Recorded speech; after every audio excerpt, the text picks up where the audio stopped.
Nahum 1. An oracle concerning Nineveh. The book of the vision of Nahum of Elkosh. The Lord is a jealous and avenging God. The Lord is avenging and wrathful. The Lord takes vengeance on his adversaries and keeps wrath for his enemies. The Lord is slow to anger and great in power, and the Lord will by no means clear the guilty.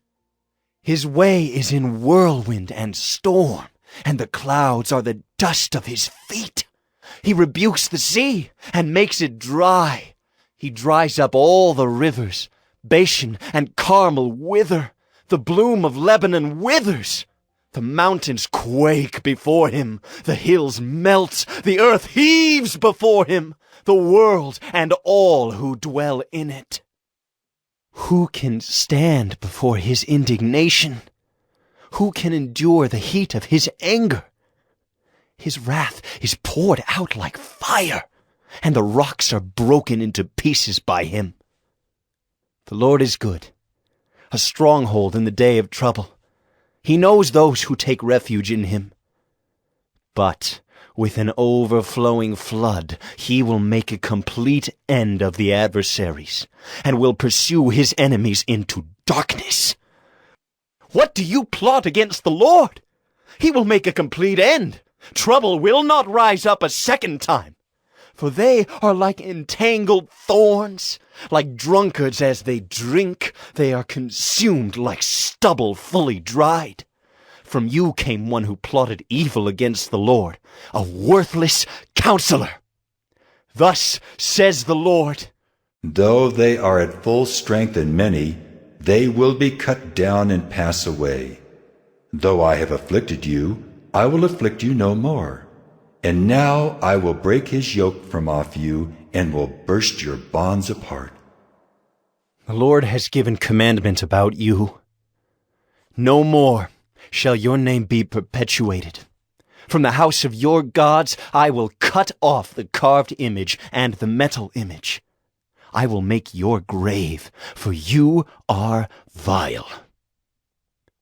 Behold, upon the mountains, the feet of him who brings good news, who publishes peace.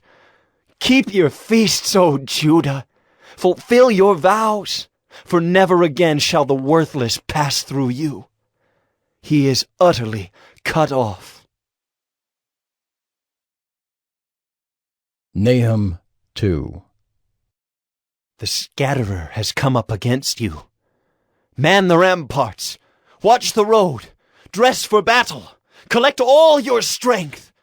For the Lord is restoring the majesty of Jacob as the majesty of Israel.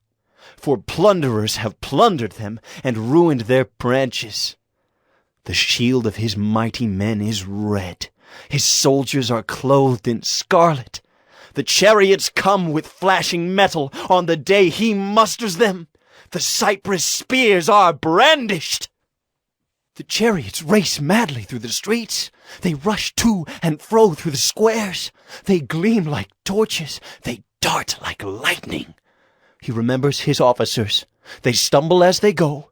They hasten to the wall. The siege tower is set up. The river gates are opened. The palace melts away. Its mistress is stripped. She is carried off. Her slave girls lamenting, moaning like doves and beating their breasts. Nineveh is like a pool whose waters run away. Halt! Halt! They cry, but none turns back. Plunder the silver. Plunder the gold. There is no end of the treasure or of the wealth of all precious things. Desolate, desolation and ruin. Hearts melt and knees tremble. Anguish is in all loins. All faces grow pale. Where is the lion's den? The feeding place of the young lions, where the lion and lioness went, where his cubs were, with none to disturb. The lion tore enough for his cubs and strangled prey for his lionesses. He filled his caves with prey, and his dens with torn flesh.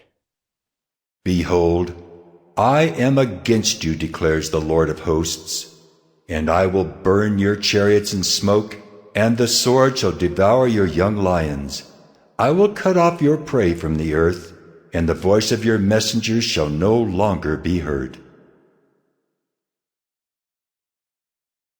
Nahum 3. Woe to the bloody city, all full of lies and plunder, no end to the prey. The crack of the whip and rumble of the wheel, galloping horse and bounding chariot, horsemen charging, flashing sword and glittering spear, hosts of slain, heaps of corpses, dead bodies without end. They stumble over the bodies, and all for the countless whorings of the prostitute, graceful and of deadly charms, who betrays nations with her whorings, and peoples with her charms. Behold, I am against you, declares the Lord of hosts, and will lift up your skirts over your face, and I will make nations look at your nakedness and kingdoms at your shame. I will throw filth at you, and treat you with contempt, and make you a spectacle. And all who look at you will shrink from you, and say, Wasted is Nineveh. Who will grieve for her? Where shall I seek comforters for you? Are you better than Thebes, that sat by the Nile, with water around her, her rampart a sea, and water her wall? Cush was her strength, Egypt too, and that without limit. Put and the Libyans were her helpers. Yet she became an exile. She went into captivity. Her infants were dashed in pieces at the head of every street. For her honored men, lots were cast, and all her great men were bound in chains. You also will be drunken. You will go into hiding. You will seek a refuge from the enemy.